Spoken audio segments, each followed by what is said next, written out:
The dust swirled around Fort Laramie as the morning sun cast long shadows across the trading post. It was the spring of 1847, and the frontier was alive with the sounds of commerce and survival. Mary McKenna stood silently beside the hitching postee, her wrists bound with rough hemp rope, her green eyes fixed on the horizon she might never see as a free woman again. She's strong," growled Jake Harlan, spitting tobacco juice into the dirt. "Can cook clean, and she don't talk back no more. Not since I taught her proper." The bruise on Mary's cheek had faded to yellow, but the memory of how she'd earned it remained fresh. Across from Harlan stood Samuel Briggs, a horse trader from Missouri. His eyes appraised Mary like she was livestock, which, in this moment, she essentially was. "That mare you're wanting is prime breeding stock," Briggs countered. "Apache Moon's bloodline goes back to Spanish conquistadors. She's worth 3 women, easy." Mary's stomach churned. She'd been many things in her 23 years. Daughter of Irish immigrants, seamstress in St. Louis, and most recently the unfortunate wife of Jake Harlan, who'd won her hand in a poker game from her drunkard father, but she'd never imagined she'd become currency in a horse trade. 2 horses, then, Harlan negotiated, the mare and that spotted gelding. Briggs shook his head. "Just the mare. Take it or leave it." As the men haggled over her worth in horseflesh, Mary noticed movement near the fort's entrance.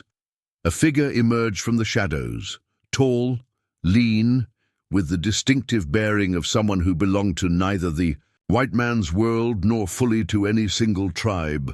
This was Thomas Whitehawk, though she didn't know his name yet. He served as a scout for the army, one of the few men who could navigate between worlds. Whitehawk's dark eyes took in the scene. With practiced efficiency, he'd witnessed many injustices on the frontier, but something about this particular transaction made him pause. Perhaps it was the quiet dignity with which the woman held herself despite her circumstances, or maybe it was the revulsion he felt watching men trade human flesh for animal. "Deal!" Harlan finally spat, extending his filthy hand to Briggs. "And the woman for the mare, but I'm keeping her belongings."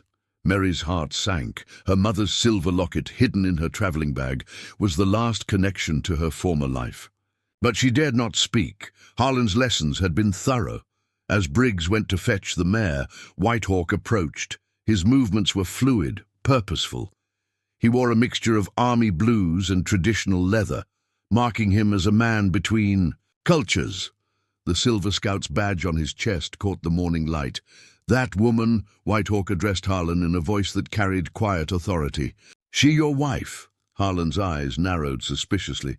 "What's it to you? Breed?" The slur didn't faze Whitehawk. He'd heard worse. "Just wondering if you have proper papers for this transaction." "Don't need no papers to trade." "What's mine?" Harlan snarled.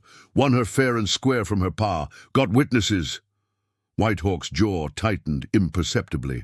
The law, such as it existed on the frontier, would likely side with Harlan.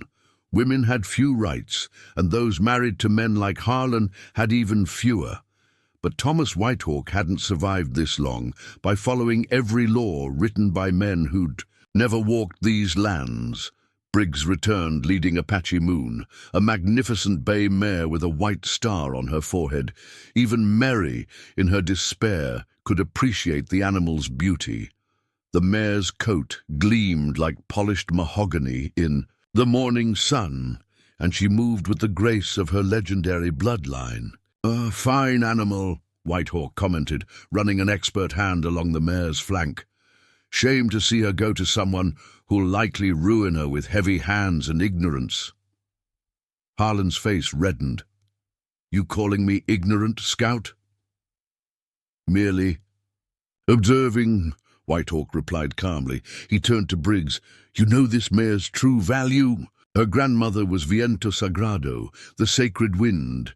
The Comanche would pay 20 horses for her offspring." Briggs shifted uncomfortably. He knew the mare was valuable, but 20 horses. "What's your game, Whitehawk?" The Scout's reputation preceded him. He was known for his honesty, his skill in tracking, and his ability to broker peace between hostile parties, but he was also known for his unconventional methods. "No game," Whitehawk said. "It just seems a shame to complete this trade without all parties understanding the full value of what's being exchanged."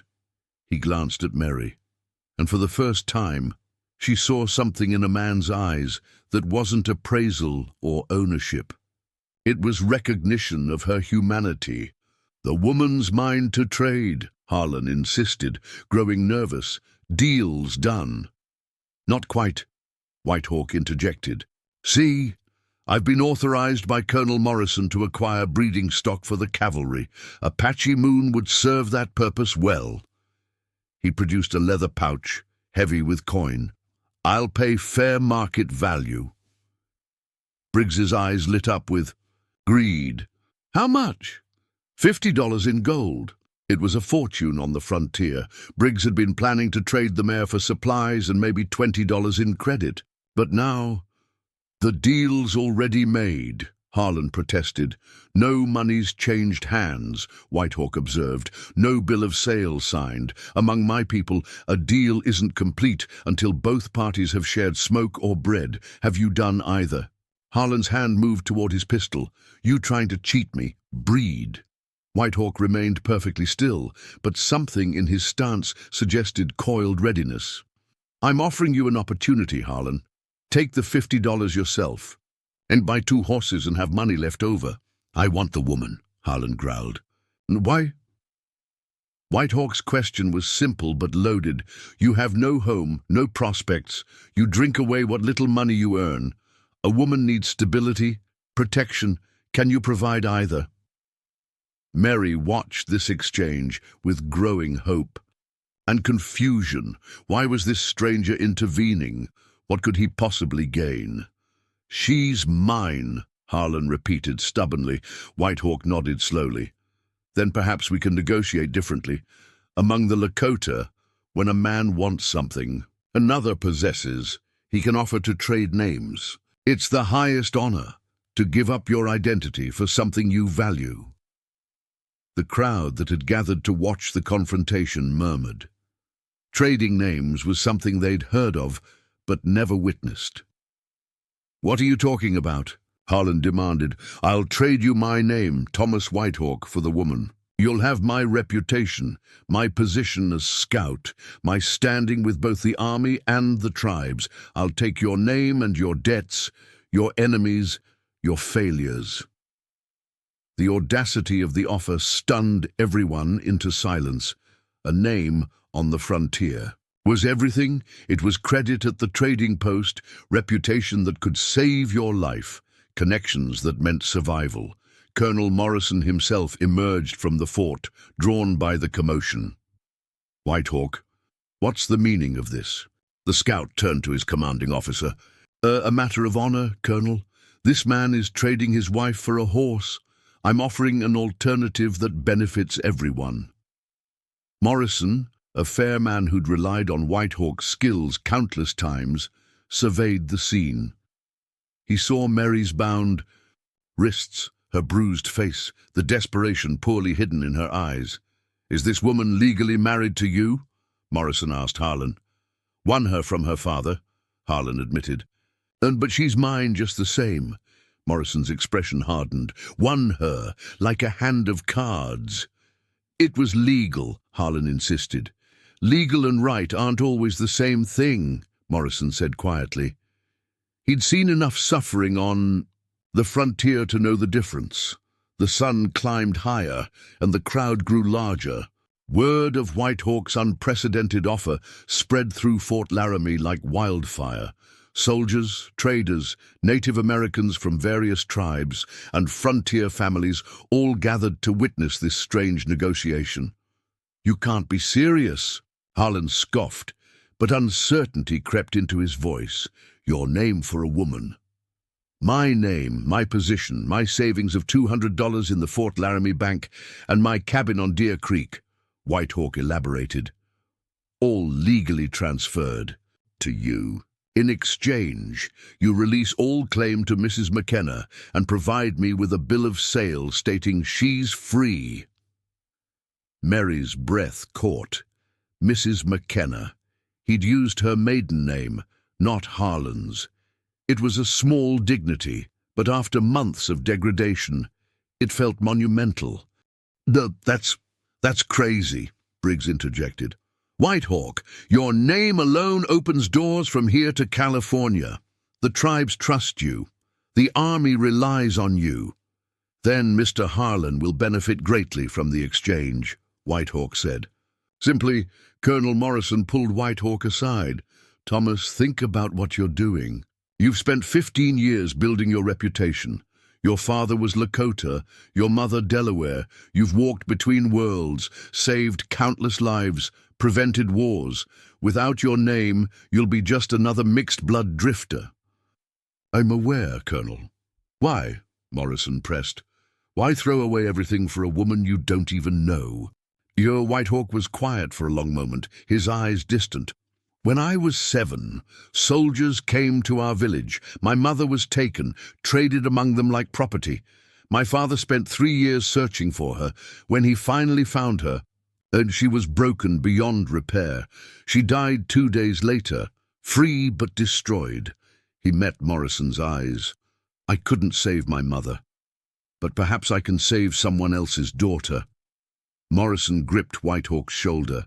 The story explained much about the scout's solitary nature, his fierce protection of women and children, his unwavering sense of justice. Meanwhile, Harlan was wrestling with greed and pride. $200, a cabin, the respect that came with Whitehawk's name. It was more than he'd ever dreamed of possessing. But the woman had become a symbol of his power, his ability to own another human being. "What if I say no?" Harlan challenged. "Then you get the mare, as agreed," Whitehawk said, returning to the negotiation. "But know this, I'll be watching. Every bruise, every tear, every cry in the bow night. And frontier justice has a way of finding men who abuse what they claim to own." It wasn't a threat, exactly, but everyone understood the implication. Whitehawk had friends among every tribe, respect among the soldiers. Harlan would never have a moment's peace. Mary found her voice for the first time. "Please," she whispered, looking at Harlan, "take his offer. You'll have everything you've always wanted. Money, respect, a home." "Shut up!" Harlan snapped, raising his hand. Whitehawk stepped between them so quickly that Harlan's hand stopped mid-swing. "Touch her again, and the offer is withdrawn. You'll get nothing but the mare and my promise to make your life very difficult." The tension crackled like lightning before a storm. Hands hovered near weapons. The crowd held its collective breath. Then, unexpectedly, an elderly Lakota woman pushed through the crowd. She was Mourning Dove, a respected elder who traded herbs at the fort. She approached Whitehawk and spoke in Lakota, her words carrying the weight of generations. "And I know you, son of two worlds," she said. "Your mother's spirit walks with you. This thing you do, it honors her memory." She turned to the crowd, switching to English.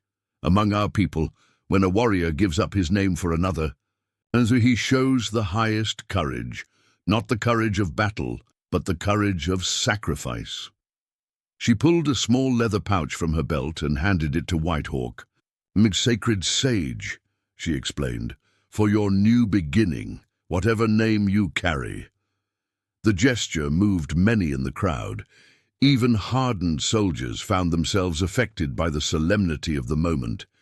Harlan felt the tide turning against him.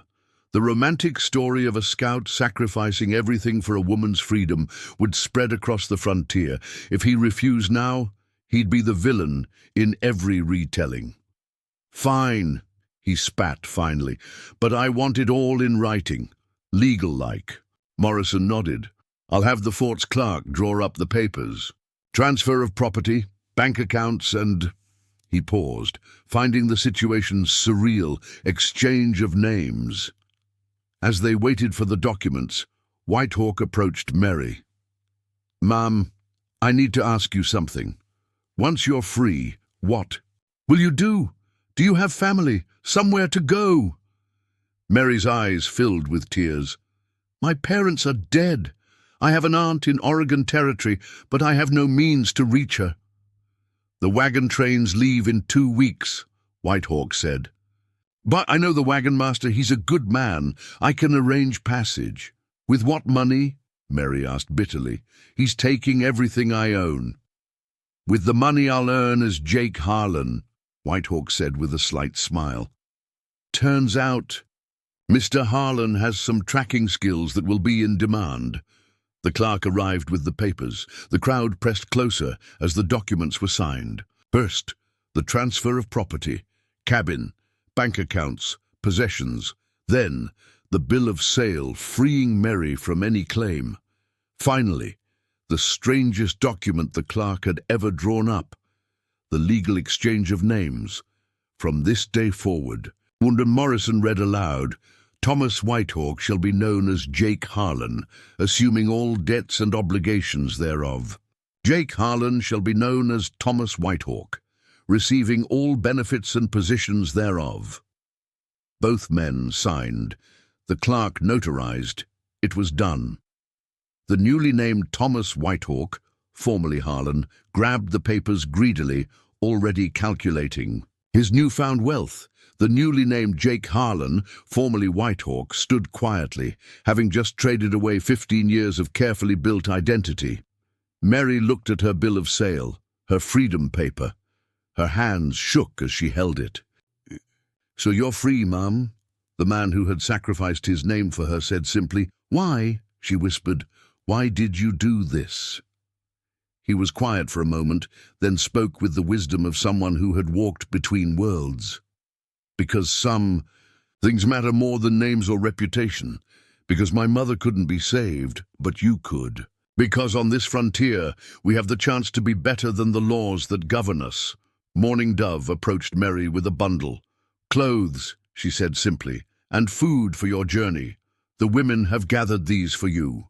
Mary looked around, overwhelmed. Other women from the fort, soldiers' wives, native women, even some of the rougher frontier women, had contributed to the bundle. It was frontier solidarity at its finest. 2 weeks later, Mary stood beside a covered wagon, dressed in the practical clothes the women had given her. Her hair was neatly braided, her few possessions packed. The wagon train would leave at dawn for Oregon Territory, where her aunt ran a boarding house in Portland. The man now known as Jake Harlan approached, leading a sturdy mare. "Not Apache Moon, but a reliable mount for your journey," he said. "The wagon master says you'll need your own horse for the river crossings." "I can't accept this," Mary protested. "You've already given up everything." "Not everything," he replied. "I kept my skills, my knowledge, my connections. Those can't be signed away on paper." He smiled slightly. "Besides, I've been hired to scout for a mining expedition. Though turns out Jake Harlan has a reputation for finding his way in difficult terrain." Mary studied him. In the 2 weeks since her liberation, she'd learned more about this remarkable man. He'd been educated at a mission school, spoke 4 languages, could read the land like others read books. He'd given up a comfortable position for principal. "What will you do after the mining expedition?" she asked. "Head south, maybe. New Mexico Territory.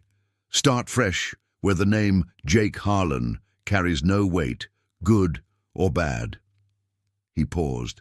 What matters is that you're free to choose your own path," the wagon master called out. 15 minutes to departure." "Oh." Mary felt the urgency of the moment. There was so much she wanted to say, but words seemed inadequate. This man had seen her at her lowest, traded his very identity for her freedom, and asked nothing in return. "I don't even know how." "To thank you," she said softly. "Live well," he replied.